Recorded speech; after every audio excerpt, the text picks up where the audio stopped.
I hope y'all on Zoom can hear me. Thanks for participating virtually, and thank you guys for coming in person. This is so exciting. So welcome to Right to Life's abortion debate. My name is Francine Shaft, and I am the co-director of education for Right to Life. This event is part of our annual You Are Loved Week, so I hope that you guys all know that you are valued and loved. We decided we wanted to hold this debate to inspire meaningful conversations on a very important topic that impacts women, men, and children. We hope that you are here with an open mind and will leave inspired to talk about your beliefs with others and seek the truth. Before we begin, I'd like to thank the many organizations and individuals who have supported Right to Life in our efforts to make this happen. First, I'd like to thank our co-sponsors. Thanks to the Philosophy Department, the deNicola Center for Ethics and Culture, the Constitutional Studies Program, and Campus Ministry. We really appreciate your support. I'd also like to thank college Democrats and college Republicans for helping me form a team of pro-abortion and anti-abortion students to select our debaters. And thank you to the selection committee for your help. It was really fun working with you.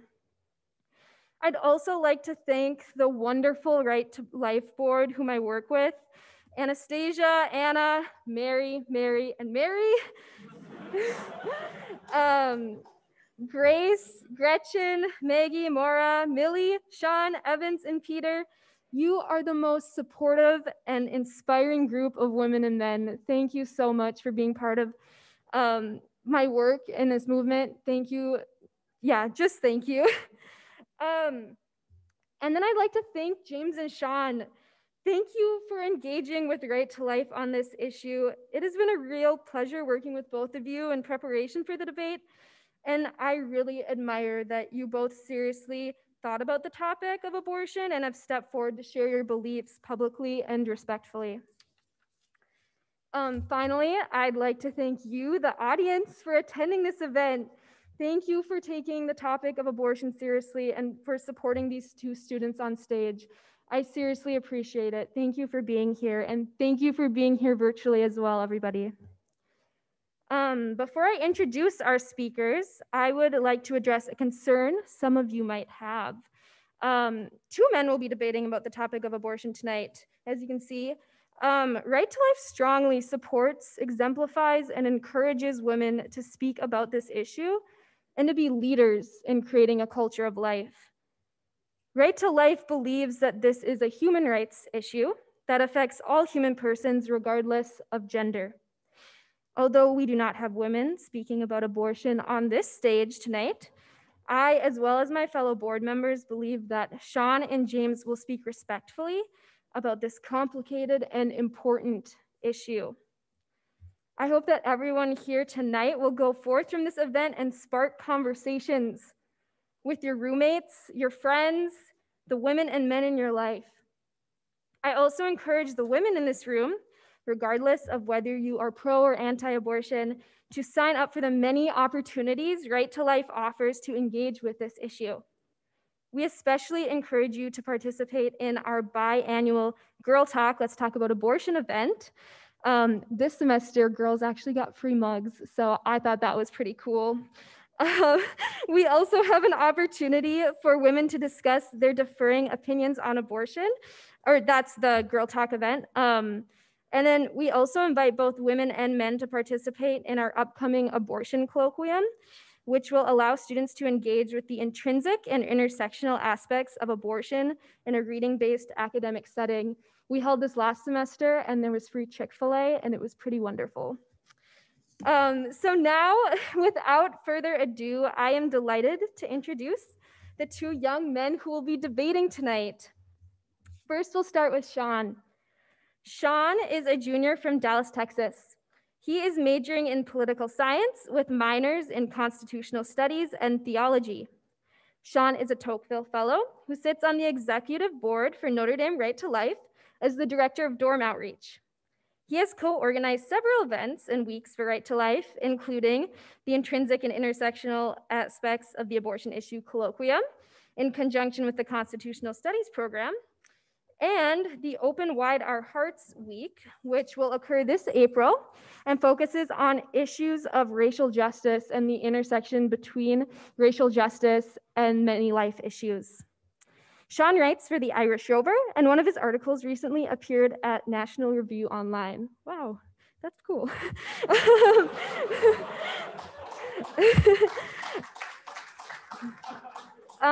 Sean is a member of Pi Sigma Alpha, the National Political Science Honors Society. And lastly, he is a proud resident of Alumni Hall on campus. I think you'd want me to say, go dogs. Tonight, Sean will be arguing that abortion is immoral. And next we have James. James, thank you for being here. James is a senior pursuing a triple major in philosophy, gender studies, and Italian. I could never do that. After graduation, he will pursue a PhD in philosophy.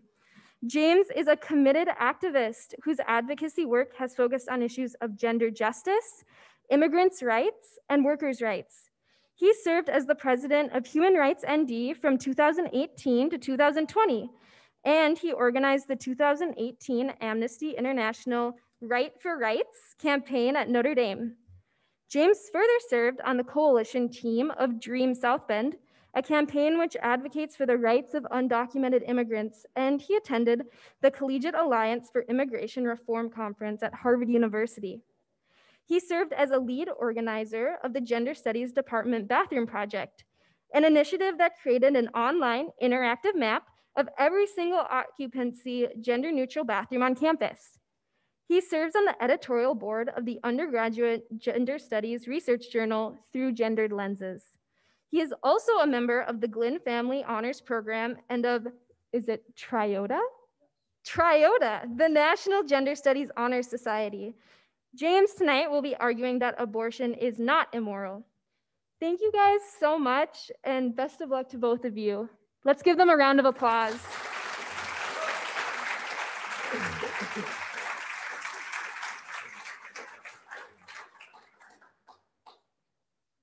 All right, thanks everybody for coming. Hi, I'm Mary, and I will be taking time tonight. So during the debate, there will be an audience question period. Please submit your questions via the Google form that was handed out to you. And if you didn't get one, there are more over here on the steps, or your neighbor might have one. And Maura will relay the questions during the question period. So we've got a great format up here today, and we're going to start with an opening statement from each participant. So starting with Sean, both speakers will give an 8-minute opening statement.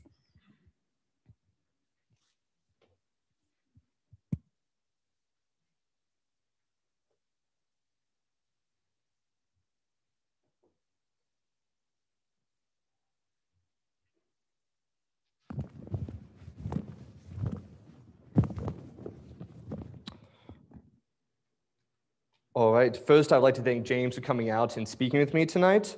I'd like to thank everyone in the audience and everyone who's tuned in on Zoom, the selection committee for choosing me, and my prep team of Mary Beast, Francie Shaft, Patrick Imony, Ben Nash, and Drew Lyons. If I say anything intelligible tonight, it will be due to them.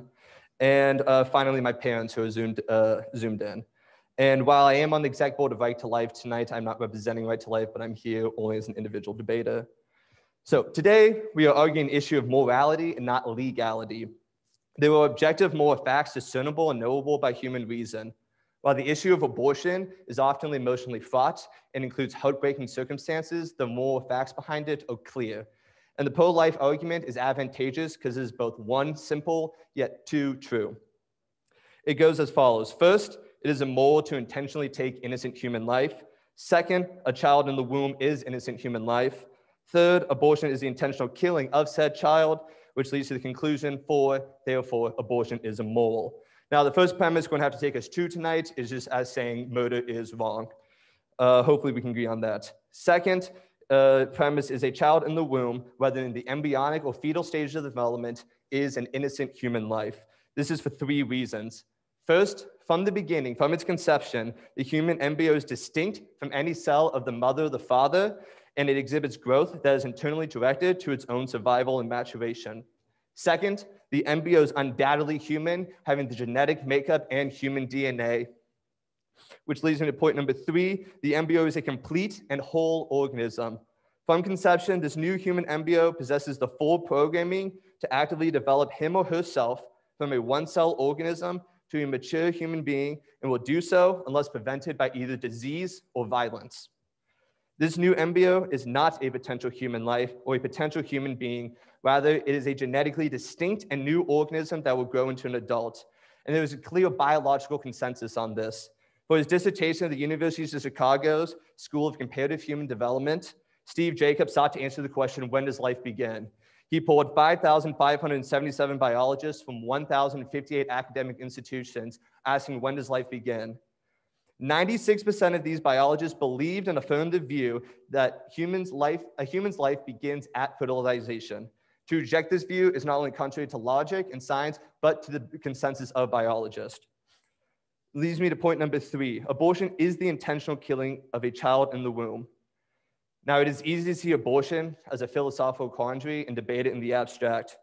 However, we should not keep this at the level of intellectual debate as to obfuscate the cruelty of abortion.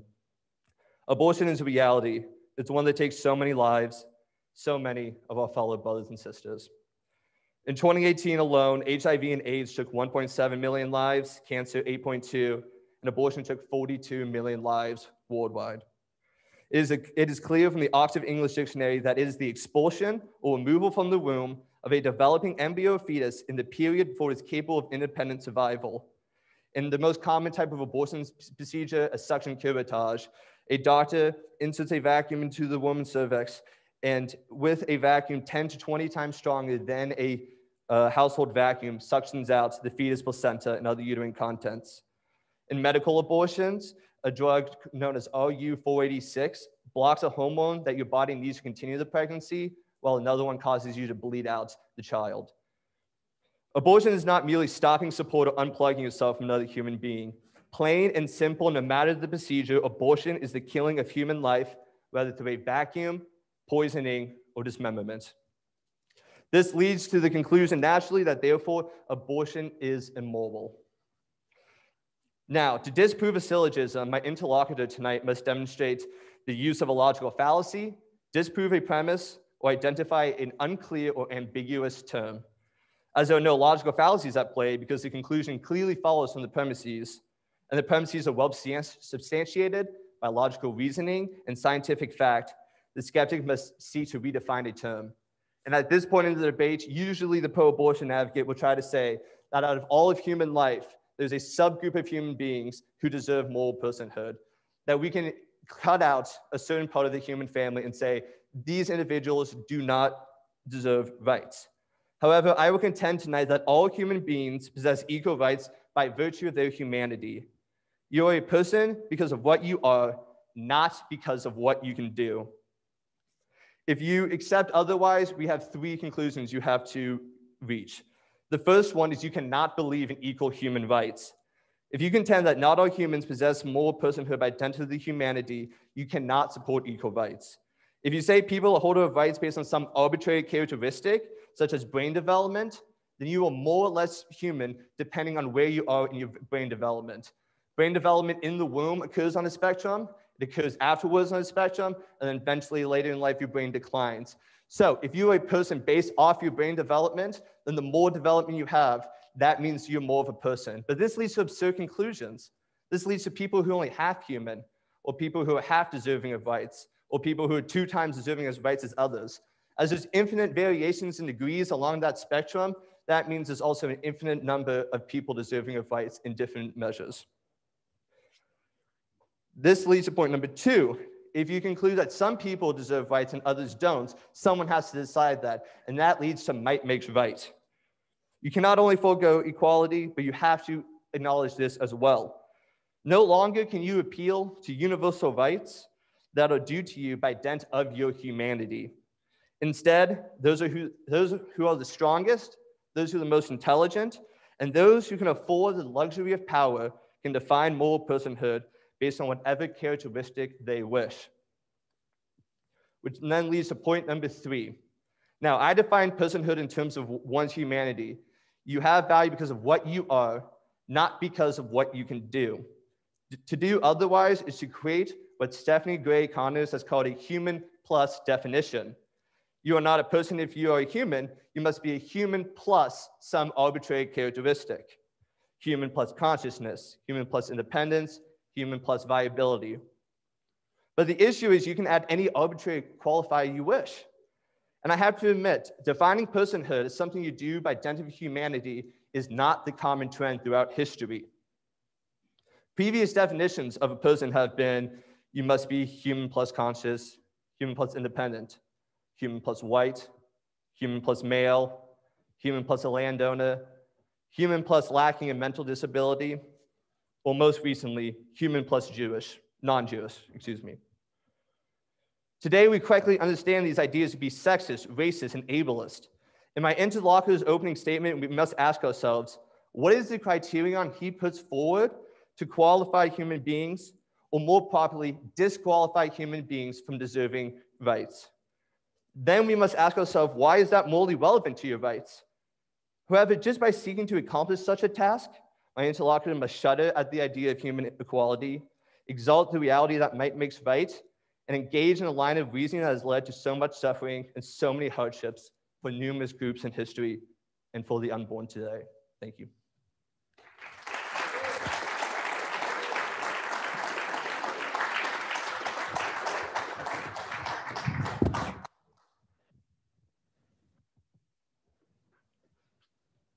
Hello, everyone. My name is James, and today I'm going to be arguing that abortion is morally permissible. And in fact, I'm going to be arguing that it's permissible for two reasons. Here's the first one. There's no plausible criteria for personhood that includes embryos. And by persons, I mean beings with rights, beings that have moral worth, beings that count in moral decision-making, etc. There's just no plausible criteria that includes embryos. Here's the second one. Even if you disagree and you insist that embryos are persons with the right to life, just like you and me, it doesn't matter. Because no person, not me, not you, and certainly not any embryo, has the right to use somebody else's bodily organs without their consent. And I think we're all going to agree on this, and we'll see why, but let's just go through these arguments one by one, right? So let's start with the personhood case. So I think it's very important to distinguish between humanity and personhood for the following reason, right? This debate so often gets framed in terms of whether or not the embryo is a human. And I think this is an obviously biased framing that favors the pro-lifer, because anybody who's thought about this issue for 2 seconds is well aware that the embryo is a member of the human species. The question is whether or not this matters. And I argue that it doesn't, because there is a distinction to be made between persons and humans. I think that there are persons that are as beings with rights that are not humans.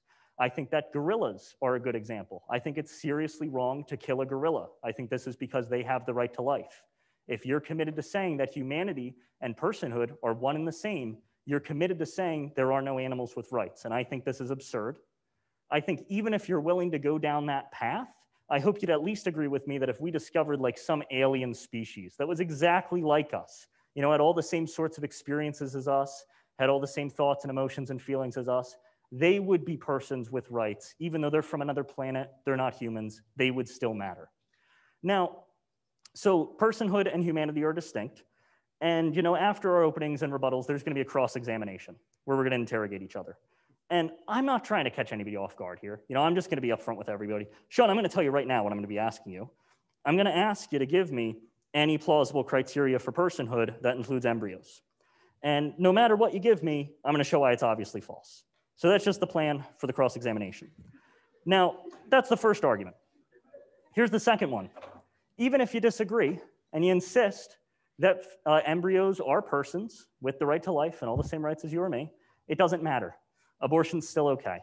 And to see why, we have to consider an analogy. And it's a bit of a complicated one, you know, but pregnancy's complicated, so we need a complicated analogy. So suppose that you're going to visit a hospital for whatever reason. And when you walk through the hospital, you're going to pass by the door of a dying man. Now, this guy needs a bone marrow transplant in order to stay alive.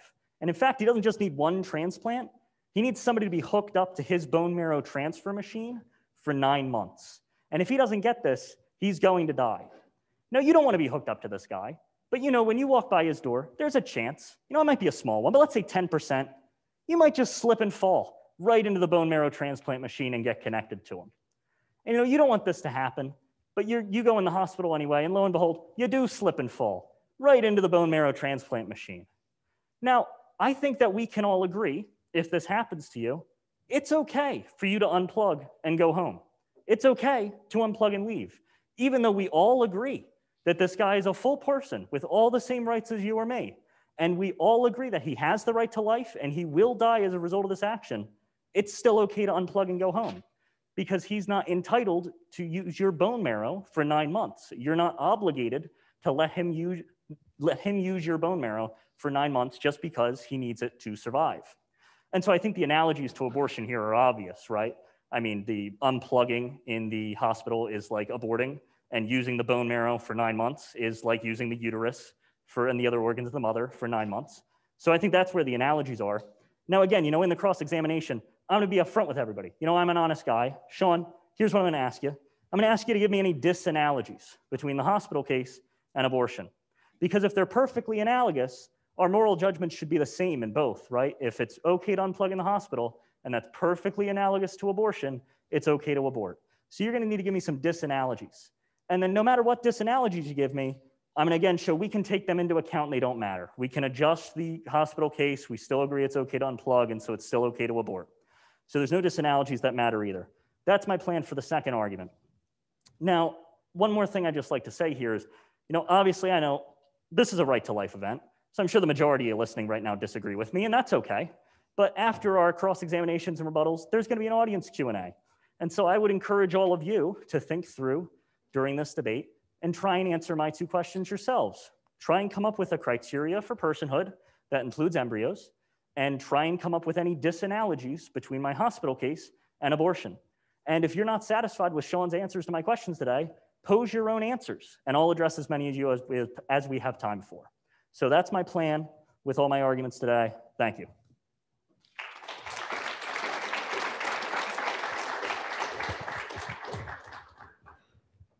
All right, thank you. Now, starting with Sean, each speaker will give a 5-minute rebuttal.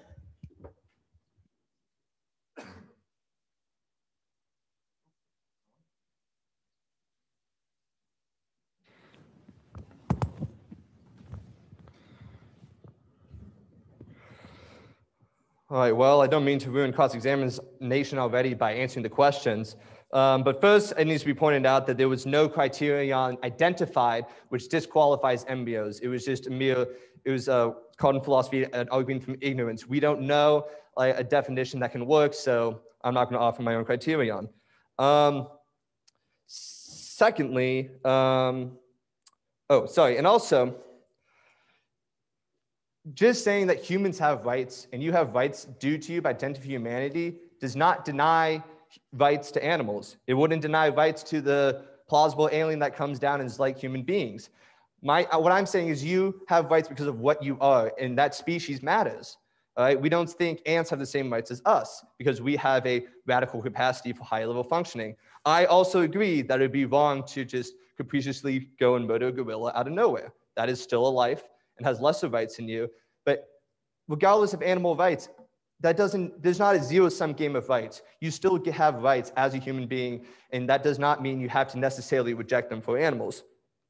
Secondly, we have to ask ourselves. So he put the syllogism inside and said, all right, that's fine, but what if you are forced into organ donation? Do you have to stay hooked up? And so we have to ask, is this analogous or is this disanalogous to the case of pregnancy? Because I will concede that I do not think anyone should be forced to donate an organ. If you're walking home tonight and someone who needs a kidney mugs you and steals your kidney, I think that would be wrong. So here's 4 different ways on how that analogy is disanalogous to the case of pregnancy. First, in the organ donor analogy, there is no intent to bring about death. Now, if I do not donate the organ to them and they survive, yay, rejoice, that's a good thing. If the baby survives the abortion procedure, that abortion procedure failed. That's the hard truth. Abortion does not equal refrain from using a body for life support, but it is the direct and intentional killing of a child. It would be more analogous if he said, they need an organ and I walked up and I killed them. Inaction in the organ donor case leads to death, but in the case of pregnancy, inaction leads to a life. The cause of death in the organ donor analogy is not me, it's that failed organ. The cause of death in the abortion is the abortion. Second, there's the nature of the mother-child relationship. The framework James set up tonight is an adversarial framework between two strangers who don't know each other and have clashing rights. But the mother's womb is the first place of belonging where every individual in this room came from. There is no more natural place for a child to be than hooked up to their mother for the first 9 months. We should not use an adversarial framework to talk about the issue of abortion and the relationship between a mother and a child. Furthermore, the child is innocent in this matter and exists in that womb by no reason of its own. This leads me to point number 3. There's a difference between ordinary and extraordinary means of sustaining life. An ordinary mean is something you are entitled to by virtue of humanity: food, water, sustenance, shelter. Extraordinary is something that does not constitute the natural part of your lifelong development from conception to death. We say you are a bad parent if you starve your child. We do not say you are malfeasant if you do not take your child to Disneyland. That would be an extraordinary thing you provided for your child, not an ordinary thing you have to give them by virtue of their humanity. Lastly, there's the function of the uterus itself. My organs are in my body, my kidneys are in my body to filter my blood. However, the uterus exists in one body to be around to sustain this life. The fact that a woman can live without a uterus, but a fetus cannot, shows that the uterus exists for an unborn child rather than just merely for the mother. That is the purpose of the uterus, why your kidneys exist in your body to sustain you. And if we acknowledge that an unborn child has some sort of right to life, it would be meaningless to say they have a right to life, just not a right to anything that would sustain it. And that is all I have for now. Thank you.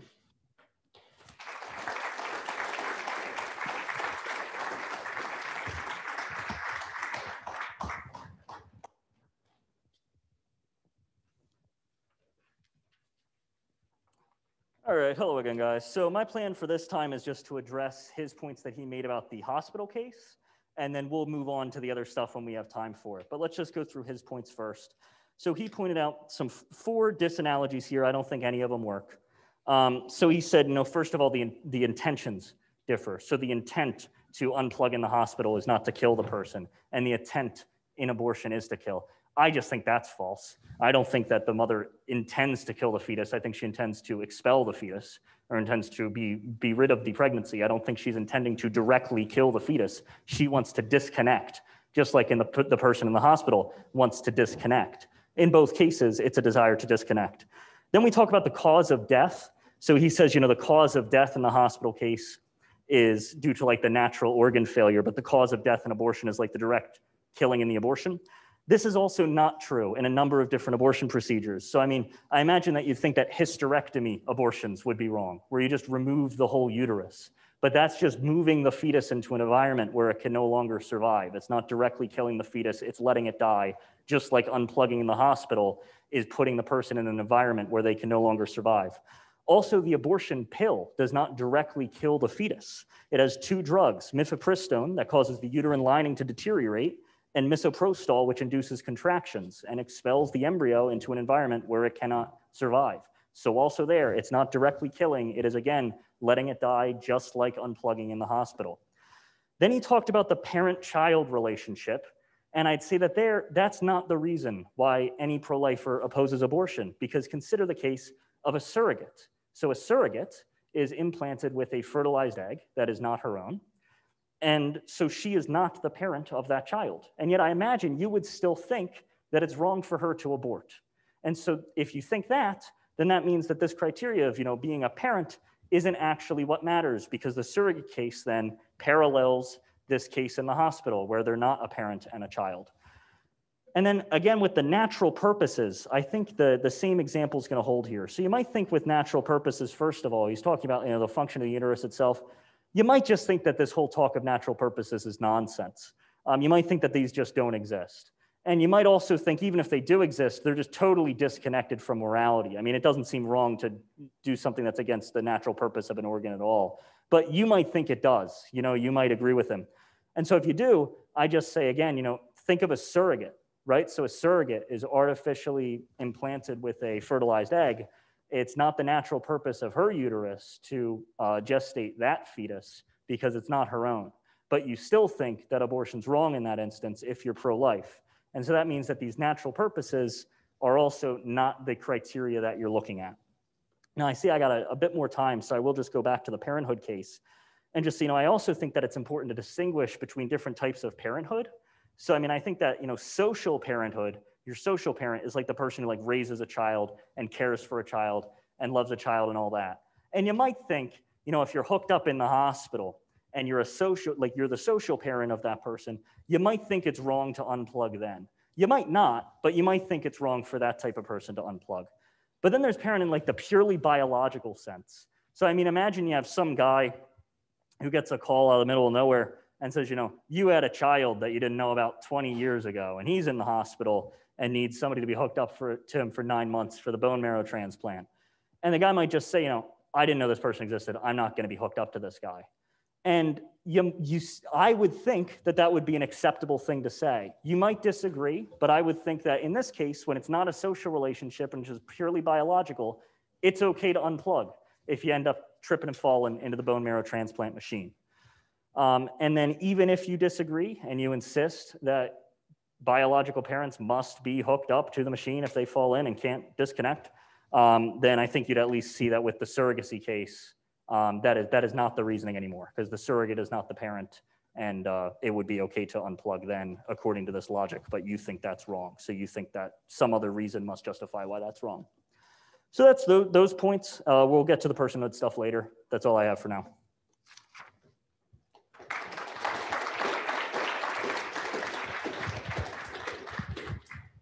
All right, we will now move on to cross-examination. Each speaker will be allowed 8 minutes to ask questions to their opponent.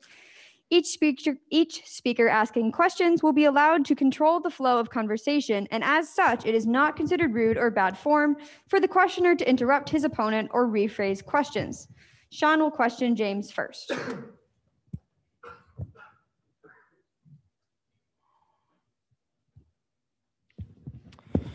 All right. All right, thank you, James, for your remarks. First, you said a medical abortion doesn't directly kill. It merely puts the child in an environment where it cannot survive. Do you think it would be morally wrong for a mother to lock out a child from the house during freezing cold weather? Yeah, I'd say that's pretty disanalogous from abortion, though, but yeah.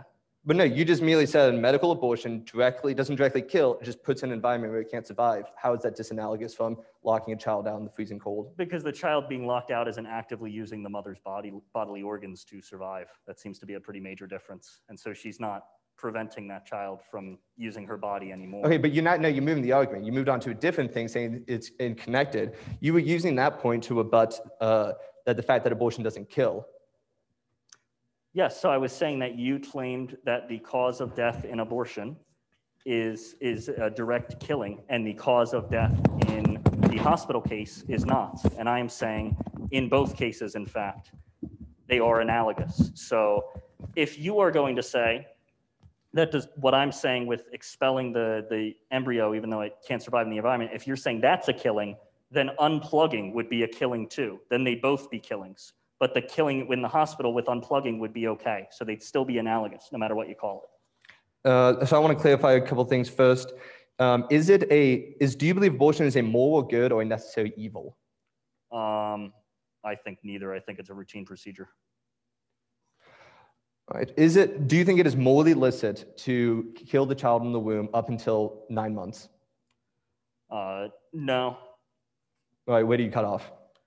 I think that viability would make sense because, if you just think of the hospital case again, right? If you can unplug from the guy and he'd be just fine, you can't go back in and kill him, right? So that's pretty much like viability. You can disconnect without killing the fetus at that point, if you assume that it's a person. So does it bother you throughout human history that viability has changed depending on technology, meaning that in one point in history, you would be a person, but in another point of history, you would not be a person because we didn't have that technology? No, because I don't think viability determines personhood. I think if you assume that the fetus is a person, then it's wrong to kill it at viability because the hospital analogy breaks away.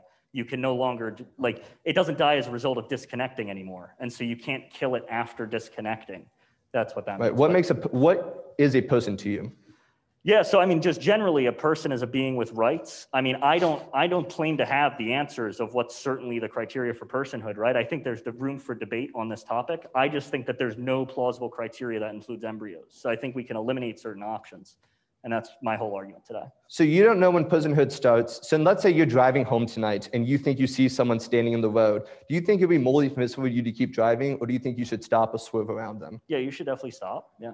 All right, so now you just acknowledge that you don't know when personhood begins or starts or such. Don't you think we should err on the safe side and maybe not kill 42 million human beings a year if you're not sure whether or not they're humans? No, because I think that we certainly do know a range, right? So I think that like I said, any plausible criteria of personhood is going to exclude embryos. That's my first point. I don't think you can give me a criteria that excludes them.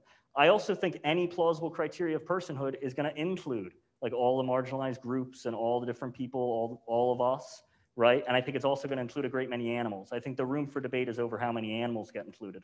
So, but not how many humans get included. No. Interesting. But you did say there was room to debate on what personhood is, but just it's settled on human beings?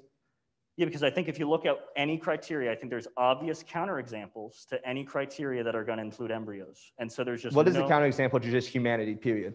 It excludes animals and it excludes... no, but we were just saying there are human rights you get by virtue of humanity. There's also animal rights you get by virtue of being a non-human animal. What's wrong with that criteria? Yeah, so I'd say that it's just strange why you would think that anymore. So why would you divide the criteria like this? And why would you think that species is what trumps everything else? Why wouldn't you think... All right, well, we can get that in your cross-examination.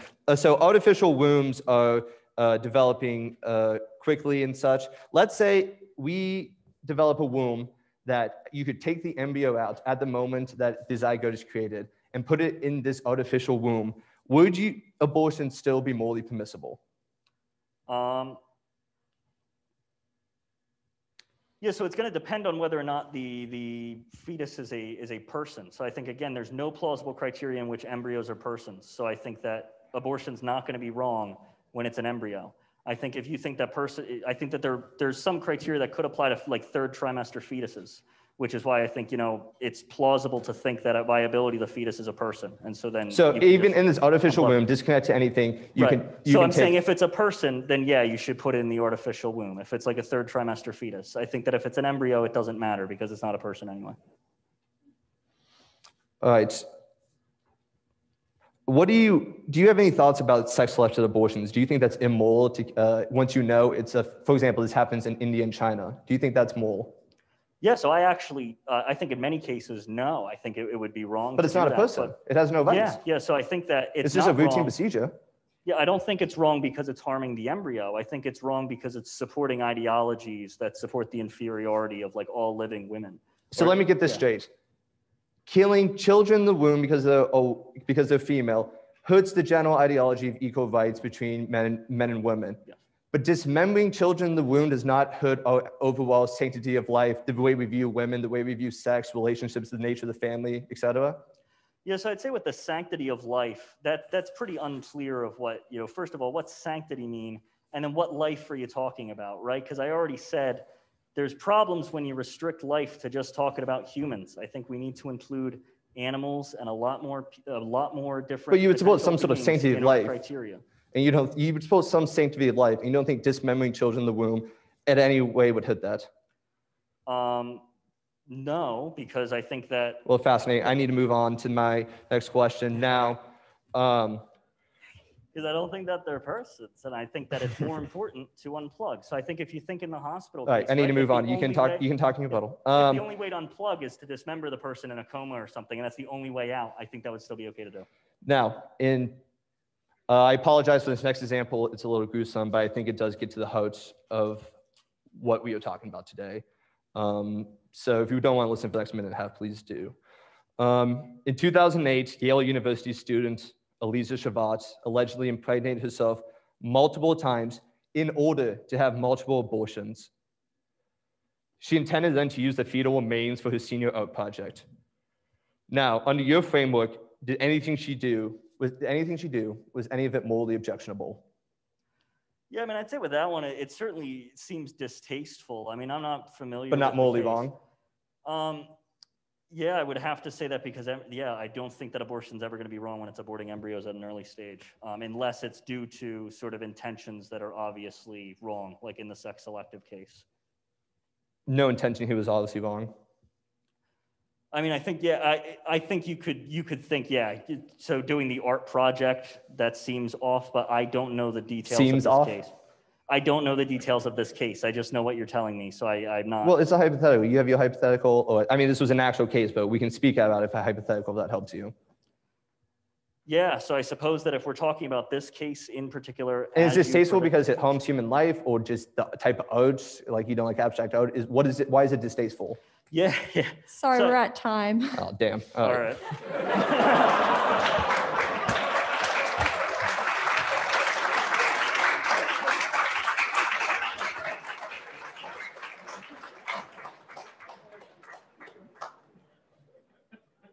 All right, now James will question Sean. This will also take 8 minutes. All right, yeah, so like I said, I'm an honest guy. I'm literally just going to say what I said I was going to say.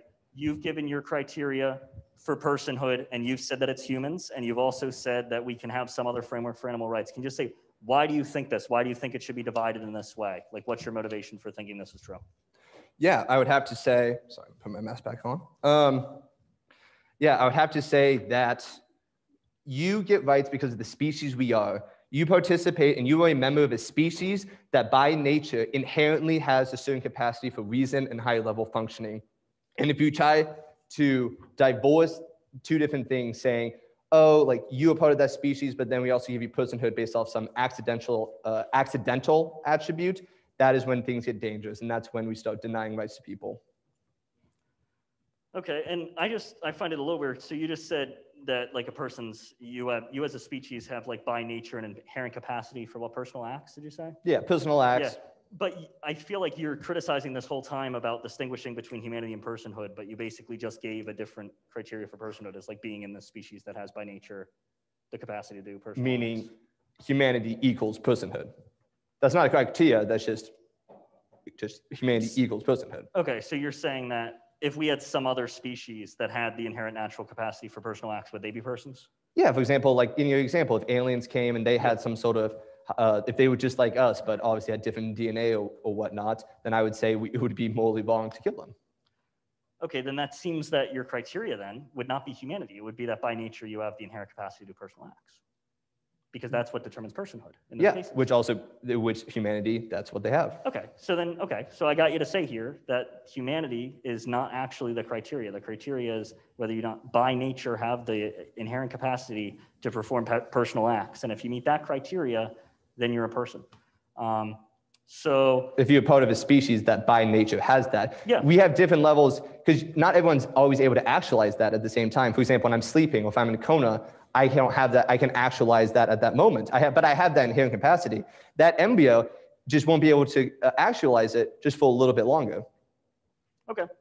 So yeah, so I think that's your criteria for personhood. I feel like we've discussed the hospital case disanalogies that you've said already.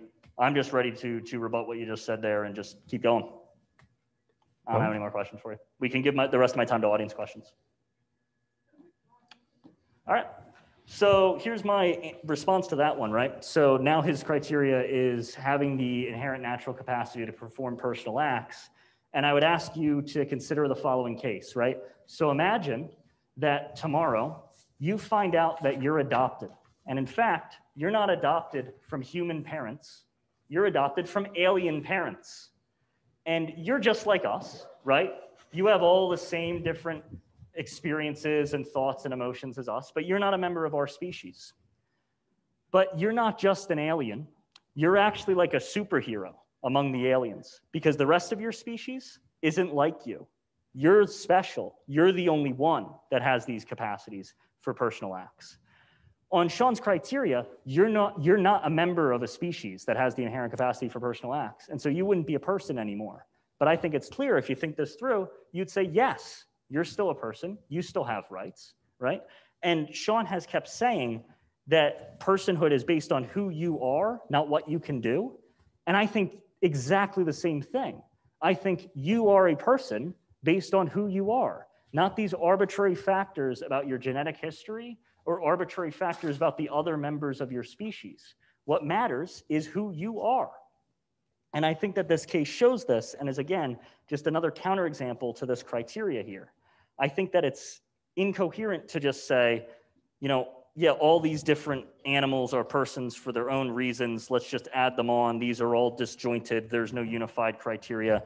Because then, like, what justifies you to keep adding on certain animals and excluding other animals? It seems like we need some coherent single criteria. And he's proposed this one, and I'm saying again, it's excluding you if you find out that you're a special sort of alien. So I think that that's wrong. One more thing that I'd like to say is he's accused me of like participating in this tradition of sort of dehumanization of like minorities and all things like all people like that, and you know, different women and things like that. And I would like to say that that's just clearly false. You know, as I've said repeatedly, I don't think there's any coherent criteria for personhood that includes embryos. I also don't think there's any coherent criteria that excludes those groups. This charge just doesn't apply to me. If you think I'm wrong, try and come up with some criteria that excludes them, and I'll tell you why that's obviously wrong too. So I'm going to do exactly the same strategy that I've been doing with all of those. I think that's pretty much all you've said about this. So I'm good with ending there and just going to do your rebuttal.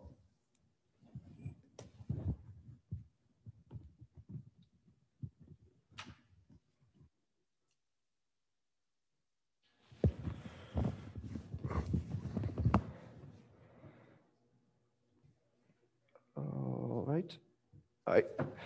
Well, if anyone does go home tonight and find out they are adopted member of an alien species, please call me. I would love to know. And it just doesn't work, because if this alien is some sort of superhero among his species, that means his species does have the capacity for personal acts. Just by definition. If he actualized that, that means there was the potential there. Just like at the moment, the embryo has the potential to grow up and be a mature human being, just like you and I. I believe the embryo has rights because there was no substantive difference between you or the embryo that magically confers more personhood onto you. None.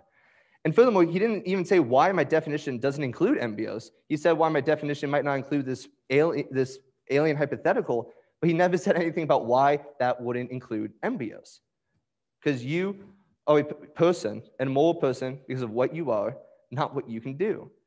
And this, we can exclude the animals and exclude the aliens, and just, if there are human rights and you're a human, that means by virtue of your humanity, you receive those rights.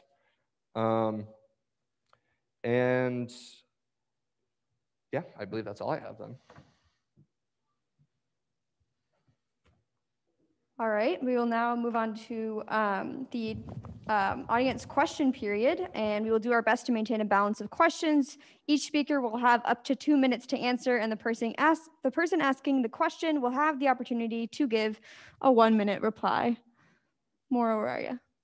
I'm right down here. I'm going to be asking them from here. Thank you very much, James and Sean. All right, first, we're going to be asking a question for James. Yes. James. Why should the American taxpayer money fund abortion both domestically and abroad whenever the American taxpayers may not want their money being spent in this way? Because I would say that okay, so let's think back to the hospital case, right? So I think that we would agree in the hospital case, if you trip and fall into the bone marrow transplant machine, that it's okay for you to disconnect. I also think you'd think it's wrong to force somebody to stay connected in that case.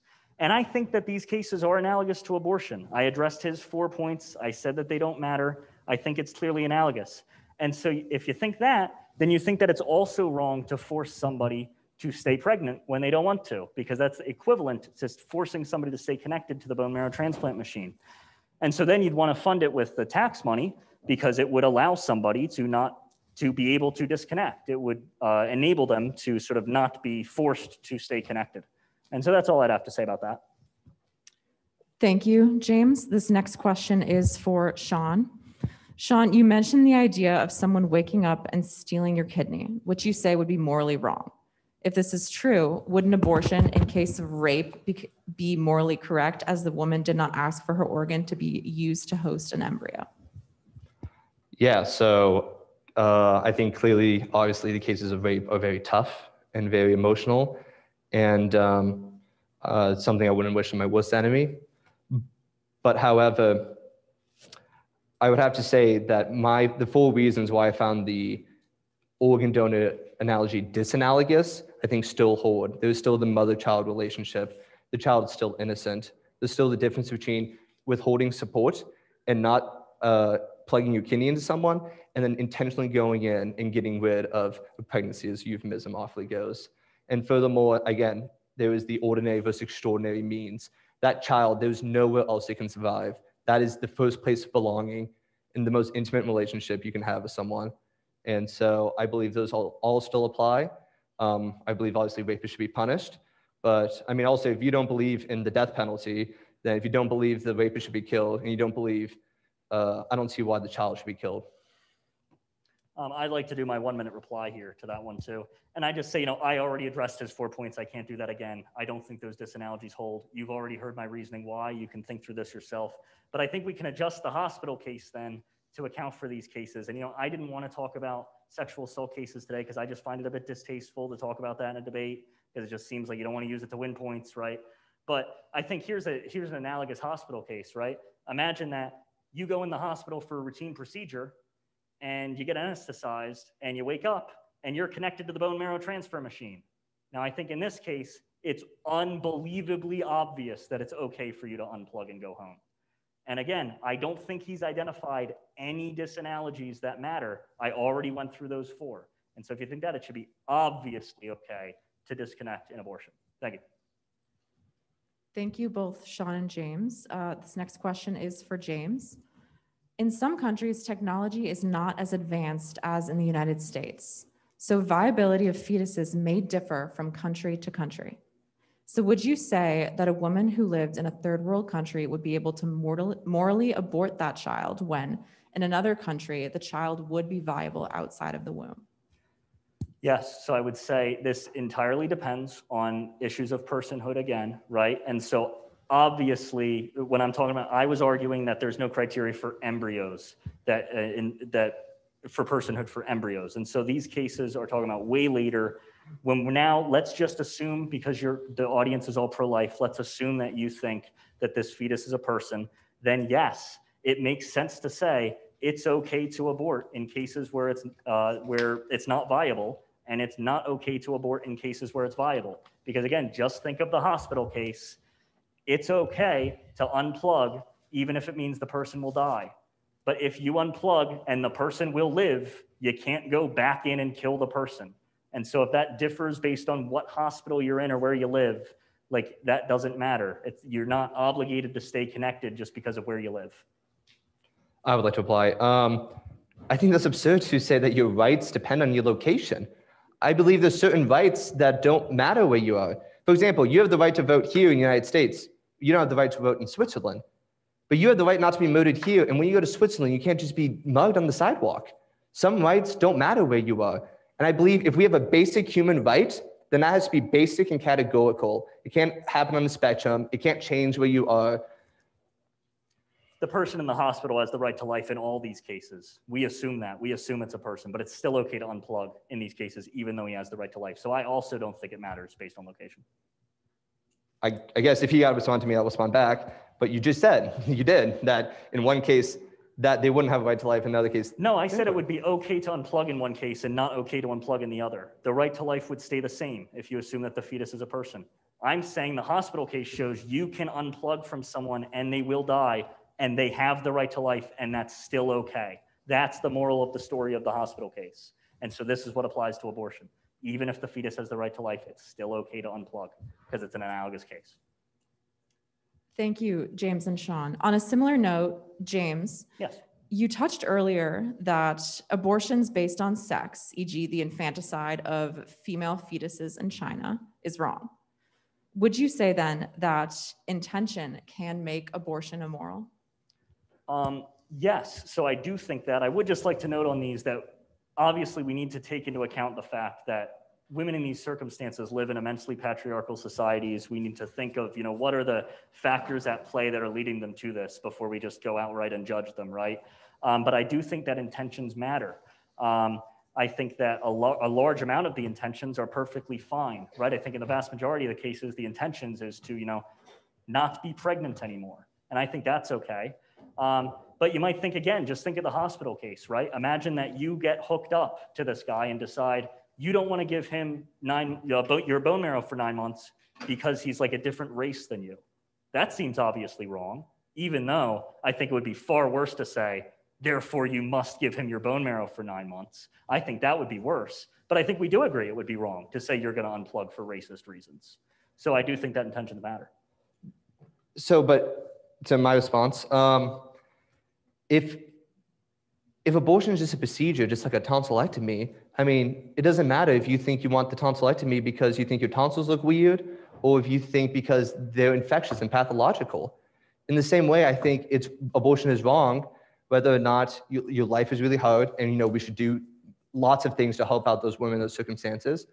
It's wrong in that case, and it's wrong if you don't like it because of the sex of the baby. Thank you both. The next question is for Sean. Sean, is abortion acceptable when the life of the mother is at risk? Yeah, so again, this is another one of those hard, more exceptional circumstances. And 30,000 doctors in the United States have all said that there is no medical condition in which an abortion is the correct procedure to do, where the direct intentional taking of a life should happen. In cases, for example, he brought up, I believe he said a hysterectomy abortion. In cases like that where there's a cancerous uterus or such, what we have to do is understand that we have the life of the mother and the life of the child, and we can't do anything that directly takes the life of that child. So what we do is we remove the cancerous uterus, and if we had another way, right now we lack the technology, we would put the child in like an artificial womb or something. But sadly, we take out the cancerous uterus, which is a good act in of itself. We all agree taking out a pathological organ is a good act. We take out that organ, and it just so happens that the tragic byproduct of that is the death of a child. Yeah, so just for my reply, it does sound like he says that it's okay. He gives the traditional response of as long as the intention is not to kill, right? That's a traditional response. I would just say, just think again, let's say you slip and fall into the bone marrow transplant machine. Not just that, you're gonna die. Then it seems like it's definitely okay to unplug, really regardless of these considerations. And so I'd say, obviously, yeah, it's okay. And I think that you should agree with the reasoning there. Thank you both. James, yes. What is the definition of personhood without utilizing analogies? Yeah, sure. Yeah, so I have intentionally not given any definition today because I don't claim to have all the answers here, right? So I think that there's room for debate. I think this is an active philosophical issue about who counts as persons. I have just said, and this is all I need for my purpose, that there's no criteria that can be given that's plausible that includes embryos. And so then abortion is always going to be okay when it's embryos because there's just no plausible criteria there. To directly answer your question, I'll give you one candidate. I'm not saying this is definitely right. I'm saying, this is one reasonable candidate. I think, having the capacity for self-consciousness seems like that would matter. Having the capacity to sort of be aware that you're alive or be aware that you exist seems important. And I think that would include pretty much all humans except for, embryos and brain dead people. And I think it would include a great deal of animals as well. But again, I think there's other criteria. I'm not committed to this for sure because it's not important for my argument, but I'll answer your question. Thank you. Yeah, so in response, the embryo does have the capacity for self-awareness. Unless either interrupted by disease or violence, that embryo will grow into a human being. That is by its nature, it will do that. So it does have that capacity. It just can't do it at that moment. Kind of like when you're sleeping, you just can't do it at that moment, but both of you still have the capacity. And forgot the other point. We can move on. All right, I just say that that's just false. You have the capacity for self-consciousness when you're asleep because your brain is still there, right? You are able to be self-conscious based on your brain state. Embryos do not have nervous systems capable of doing that. That's like saying, right now, I have the capacity to lift up 500 pounds. I can't right now, but, I could if I worked out a lot and, trained to do that. But that's not accurate. I don't have that capacity. I would have that capacity when I gain the requisite, body, but I don't have it now. And that's what's happening with embryos. They don't have the capacity. They don't have the brain structure. They could in the future, but they don't now. But sleeping people do have the structure, so they do have the capacity. If James kept living an ordinary life, no, he wouldn't have the capacity to lift the weights, but if he did extraordinary things, he could. The child, if nothing happens, that's just its ordinary lifelong progression. It does have that capacity. It will go into a full human being who has self-awareness given time, as long as disease or violence don't interfere with it. Yeah, I mean, we could say change the capacity. Talk about speaking, right? So like we have the capacity to speak. Embryos don't have the capacity to speak. They don't have brains that can process language. They don't have mouths. They don't have anything. If you let it go through development, it will gain this capacity, but it doesn't have it then. There's a distinction between gaining a capacity later and actually having the capacity. I feel like I've sufficiently addressed the point. We can move on. Thank you both. Sean, what role do the rights of the women who are carrying said children have in your argument? So can you repeat that again? Yeah, of course. Sean, what role do the rights of the woman who is carrying the child have in your argument? They have the right to life. They have every right imaginable. No one believes that you have some sort of inviolable autonomy to do whatever, whenever you want. We have limits on ourselves, and I can't, swing my fist if I'm going to hit someone in the head. Likewise, I can't swing a medical instrument even if the head's really small inside me.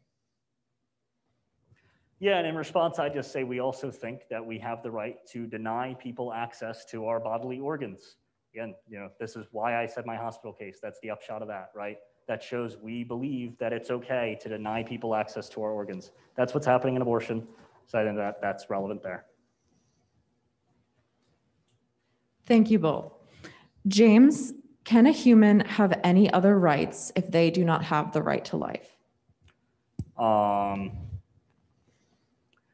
Probably not. I would think that the right to life would come along with everything else. I can't imagine why you would hold a position where somebody would have certain rights and not a right to life. I don't know why you would think that.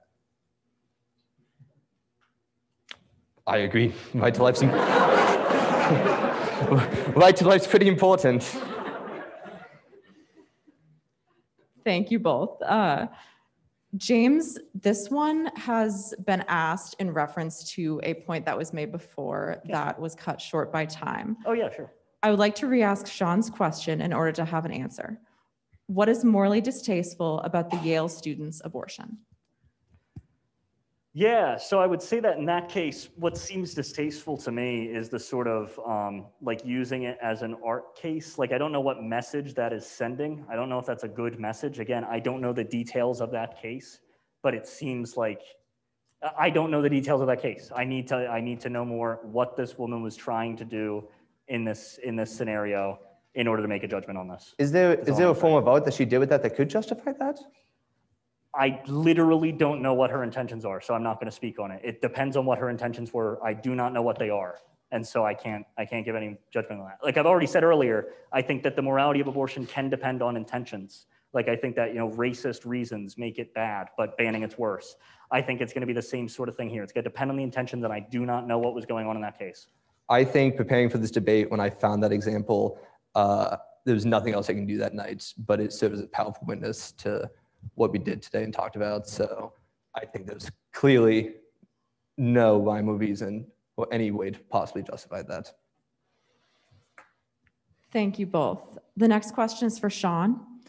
You say that an embryo will keep growing unless disrupted by violence. Is this not the same as a tumor? Does a tumor have personhood? Wow. Talk about a question with so many answers, you don't know where to start. The embryo's not a child. You're mixing up the pouch with the whole. I mean, that's like saying, use my skin cells a child. No, we're talking about a distinct, genetically new human being. This is a whole and complete organism that is a human being and will grow into something that looks like you and I, given time and proper nutrition. It's not the same for a tumor. I don't really have anything to add on that one, to be honest. Good. Thank you both then. The next question is for James. Yes. Why does one not have a responsibility to accept the possibility of conceiving of and carrying a child to term when choosing to have sex? Yeah, so with responsibility, it's unclear like why you would think that. So it's like saying, you know, why aren't you taking on the responsibility when you walk into the hospital that you could end up connected to the guy, right? It just seems like that's not the right sort of question to ask, that it just seems like it's a sort of ridiculous thought that, you know, yeah, even if you know something's possible, it doesn't make you like responsible for all the possible outcomes that could happen. I also just think with responsibility generally, you know, I'm just sticking with the hospital case because I think it's analogous, right? You might think that the mother has some certain responsibility to the child because she conceived it. And you might think that's like in the hospital case, like if you put somebody in the hospital, you might think that you're responsible for them because you put them there. But that's not actually what's happening in abortion cases and in pregnancy, because the embryo wouldn't just like be out there living life like this person in the hospital would if you didn't do anything. The embryo wouldn't exist at all. And so something more analogous would be like if this guy's poisoned and dying and you have the antidote, but you'll know he'll need your bone marrow, you can give him the antidote and prevent him from not existing and keep him in existence. But that doesn't obligate you to then stay connected to the guy and raise him for 9 months. So I think that's the same sort of thing in abortion, right? So, you know, you might bring this fetus into existence and keep it out of non-existence, but that then doesn't obligate you to keep maintaining it for as long as it needs for 9 months. So I think that's the analogy there with the hospital case again. Again, the pro-choice argument, like I said at the beginning, is advantageous because it's both simple and true. I mean, to answer this, there's certain consequences that come with action. It is intrinsic into the sexual act, procreation, that there will be children. That is a chance. Even if you use contraceptive and you try your hardest not to conceive a child, you know there's that off chance. If we were playing baseball and we took all the necessary precautions, and we stayed away from houses, maybe even covered up a few windows, but you just hit the perfect home run and it hits a house and shatters the window, you would still be responsible for that window, even though there's that slight chance. Because intrinsic into baseball is stuff can be destroyed, and you took that on. Intrinsic in the sexual act is the chance of children. And not just the chance of children. He says, oh, I brought it into existence, but then that's not on me. You brought into the world something that by nature is needy independence, something that by nature needs to be hooked up to another human being for 9 months. That is what sex is. That is what procreation is. That is what the child is. Yeah, so then just quick in response. I mean, I've said before, you might think that this talk about nature is just nonsense. You might think it's not even at all connected to morality. Why would we think that it is? But maybe you're on his side, right? So then if we accept what he just said, then that means that you take responsibility when you go in the hospital. You know it's possible you could slip and fall, so you're responsible if you slip and fall. But if you think that, we still agree it's okay to unplug. So that means even if you're responsible for the pregnancy, it's still okay to unplug. There's a difference between slipping and falling and intentionally doing an act. You're having sex. You're not slipping and falling into sex. Well, you're not intentionally getting pregnant either. You're not intentionally getting pregnant, just like you're not intentionally falling into the bone marrow transplant machine. But in both cases, you know that it's possible. You know that that's a possible consequence. So you agree that there's when you have sex, no matter what precautions you take, there's a possibility that a child will be created. Or embryo, if you don't like the word child. Yeah, it's possible that it could be conceived. Right, then we can move on. Just like in my example, it's possible you slip and fall. It's the same. One quick note, if the ladies and gentlemen standing and sitting, we've got lots of, over there, we've got lots of seats over here. If you guys could please take a seat, that'd be great, thanks.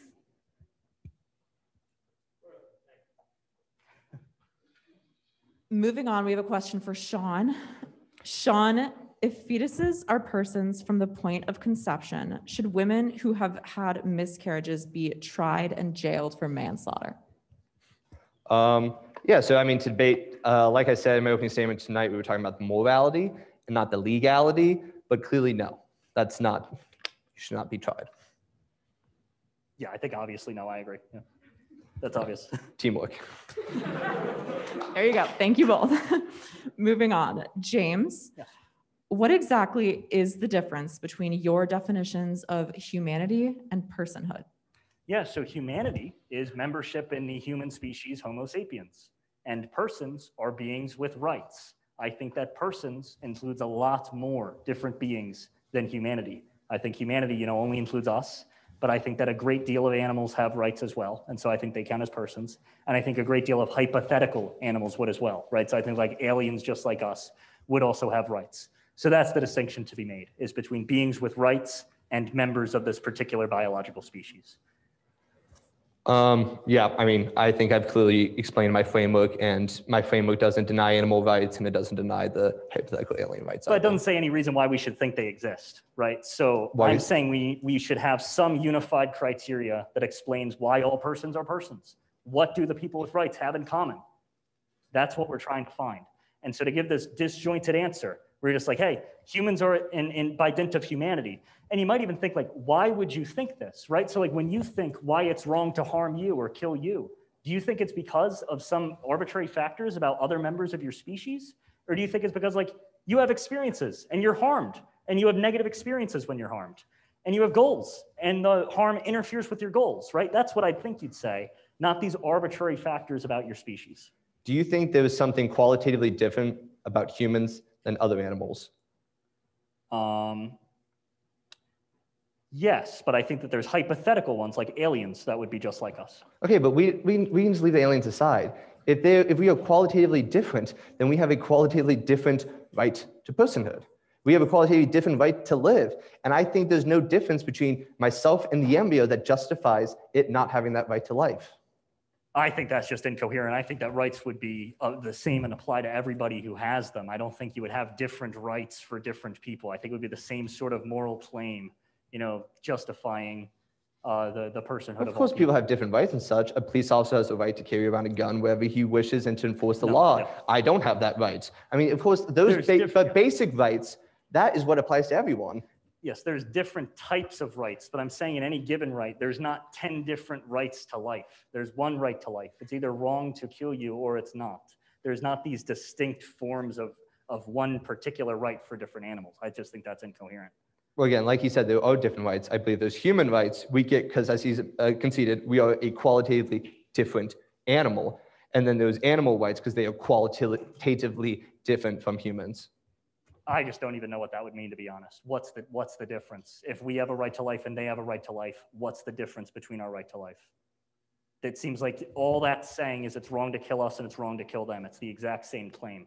And so you'd think there'd be a unified explanation for why the exact same claim applies to different people, applies to us and applies to animals. Next question. Thank you both. This one's for Sean.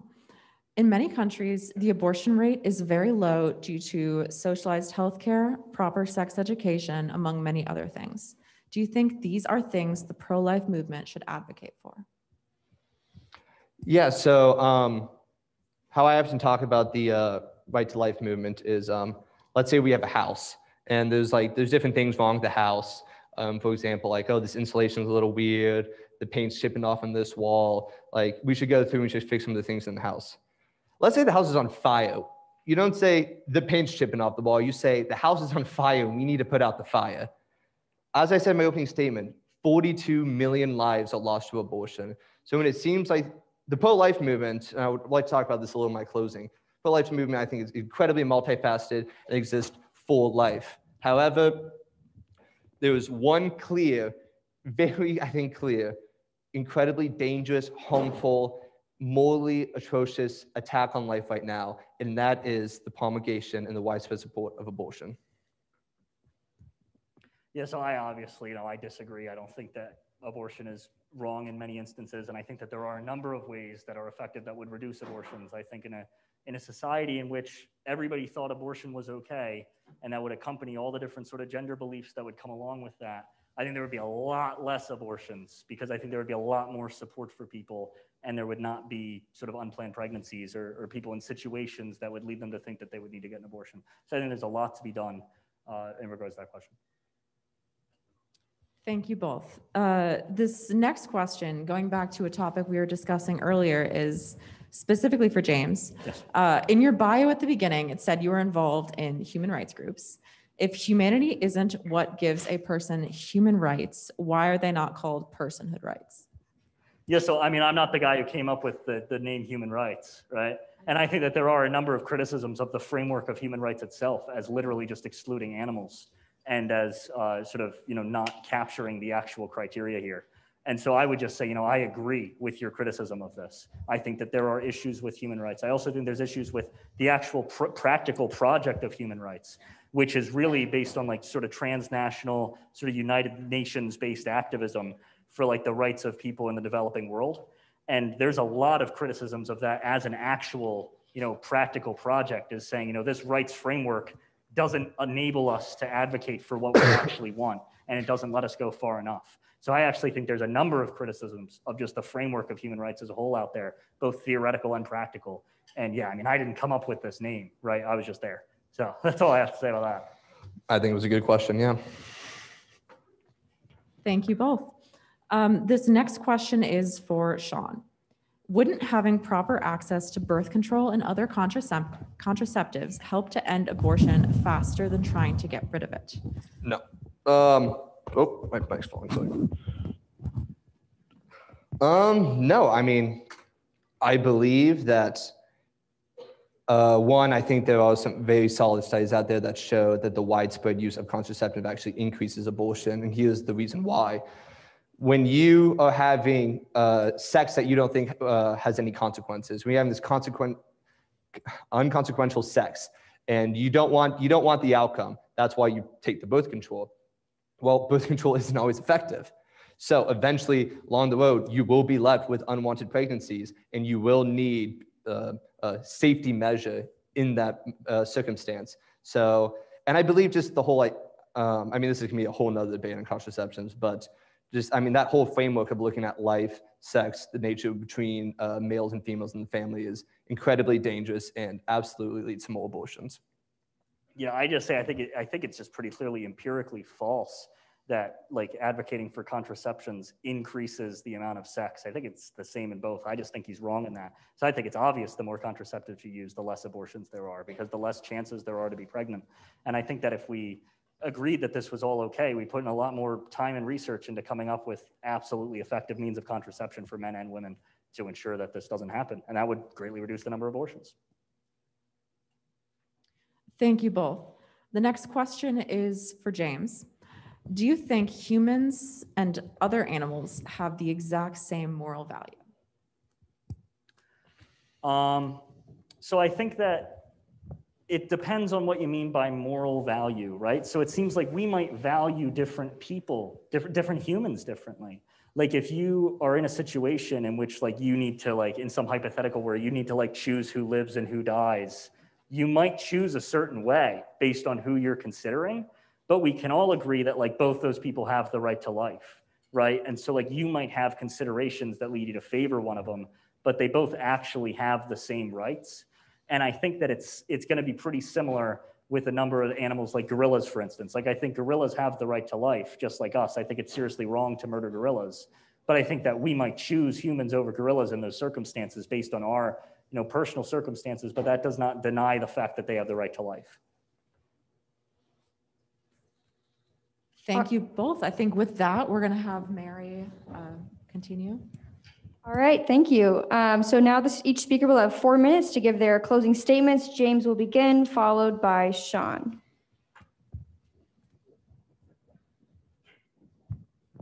All right, so I set out today to establish 2 claims: that there's no plausible criteria for personhood that includes embryos, and that there's no relevant disanalogies between my hospital case and abortion.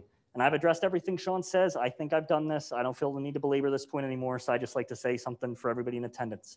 If you still have criteria that you're thinking of for personhood that we haven't addressed, think through, if you stayed exactly the same, but lost that criteria, would you still be a person? And my guess is if that criteria includes embryos, you're gonna say yes, you'd still be a person. And so then that criteria is not the determiner for personhood, because you can be a person with or without it. That's the procedure I recommend there. If instead you can think of more disanalogies between my hospital case and abortion, I'd encourage you to think through, can you adjust the hospital case to account for the disanalogies? And if you can, do you think it's still okay to unplug? And my guess is you're gonna say yes. And so then it would also be okay to unplug an abortion. Now, one more thing I'd like to say is, Sean has been arguing that abortion is immoral, but obviously pro-lifers don't just think it's immoral, they think it should be banned or prevented in some way. And assuming that my hospital case is correct, which I think it is, you'd think that would be like saying that somebody should be banned from unplugging in the hospital or prevented from unplugging when they trip and fall into the bone marrow transplant machine. And my guess is if you think through what that would mean, you think that would be pretty immoral. And my guess is you wouldn't just think that, you think it's outrageously, horrifically wrong to prevent somebody from unplugging in that situation. And if you think that, you should think the same in abortion. That would be horrifically wrong to prevent somebody from seeking an abortion. Now, the last thing I'd just like to say is, if you're at all familiar with the philosopher David Boonin, you'll have noticed that I took a lot of his arguments today. And this is basically just where I shout out my sources. If you're at all interested in anything I've had to say today and you want to learn more about this, I recommend you Google David Boonin. It's Boonin. He's a philosopher over at Colorado Boulder. He's written 2 books on abortion. First one, A Defense of Abortion, looks at all the different criteria for personhood that we discussed today and many more, and argues that there's no plausible criteria that includes embryos. And his second book, Beyond Roe, looks at my hospital case and looks at all the different disanalogies that we talked about today and many more, and argues that none of them matters and it's still analogous. So if you'd like to learn more about this issue, I definitely recommend you check out those books. I had about 12 things written down on my sheet of paper that I thought Sean could say. He hit about half of them. If you want to see the other half, they're in those books. So I hope that, if nothing else, I know most of the people listening right now are pro-life and disagree with me. Even if I haven't convinced you today, I hope I've gotten you thinking more about this issue and willing to think through your position a bit more, look into these arguments, and consider your own position. Thank you.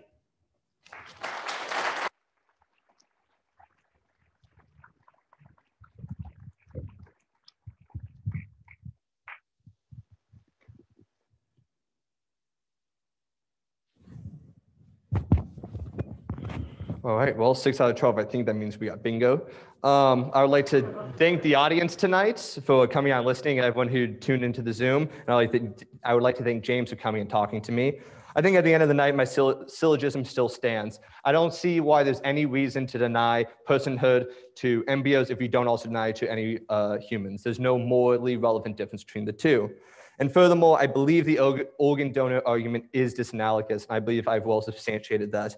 I believe the nature of the act is so incongruous. I believe the mother-child relationship is something sacred and intimate. And I don't even believe we touched on the ordinary versus extraordinary means of sustaining life and the function of the uterus. Now, again, at the end of the day, if you're left with skepticism, you have to think back. If you're driving home tonight and you think you see someone in the road, you have to stop or you have to drive around them. So even if you just left I don't know if it's a human, I don't know if it's a person, or I don't know if it's an organ donor argument, your default position must by necessity be pro-life. And now, as I have a captive audience, and this is the end of your loved week, I would kind of just like to talk about the pro-life movement in general and such as we kind of started getting out in the questions. It's easy to keep things at this faraway distance and talk about it in the high-minded way, philosophically and such. But I often think about this quote from St. Francis Xavier. He said, "Again and again, I have thought of going around the universities of Europe, especially Paris, and everywhere crying out like a madman, riveting the intentions of those with more learning than charity. What a tragedy," end quote. We cannot have more learning than charity in our hearts. At the end of the day, we all acknowledge that abortion doesn't happen in a vacuum. It's not one mother alone who just thinks, let's just do this, it's a tonsillectomy. Abortion is pushed on by so many circumstances, and most abortions happen in college-aged women from 20 to 24. Somewhere right now, there's a girl who's crying in a bathroom. She doesn't know what to do. She doesn't know how to tell her parents. She doesn't know how to tell her boyfriend. She doesn't know what she's going to be doing with the rest of her life. All she knows is that she is in trouble, and there's this simple solution out. So often, way more often than not, a friend comes and says, "It's fine, we'll go at lunch, we'll get it taken care of." Or there's a boyfriend who just steps out and thinks he will be taken care of on its own, or will push her to do it. What being pro-life means is not being pro-birth or anti-abortion. What pro-life means is standing up for life, for being there at that moment and saying there is a way we can get through this together. I love you. I love you and I love your child, and this isn't the end of your life. This isn't a period on your story, but this is a common, we'll get through this. It can take you in. We can go to the Women's Health Center. There is other ways, but abortion is immoral. This is a life. So at the end of the day, for anyone who's pro-abortion in the audience, I have to say, this is what the pro-life movement is about, not having more learning than love in our hearts. And for the pro-lifers, this is our goal, because ultimately, the pro-life movement is fully other-focused. All of us are born. None of us are in danger of being aborted. But ultimately, at the end of the day, the pro-life movement is founded, facilitated, and actualized by love. This is what we seek. Anyways, remember, you are loved. Thank you for coming. God bless.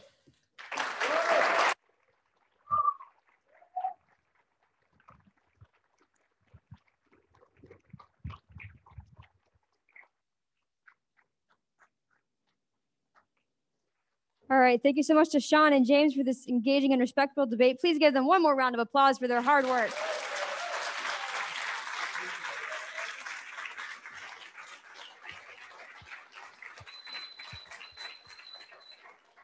All right, I hope everyone is challenged to think more deeply about their perceptions of abortion, and that everyone is inspired to engage in meaningful conversations about it on campus going forward.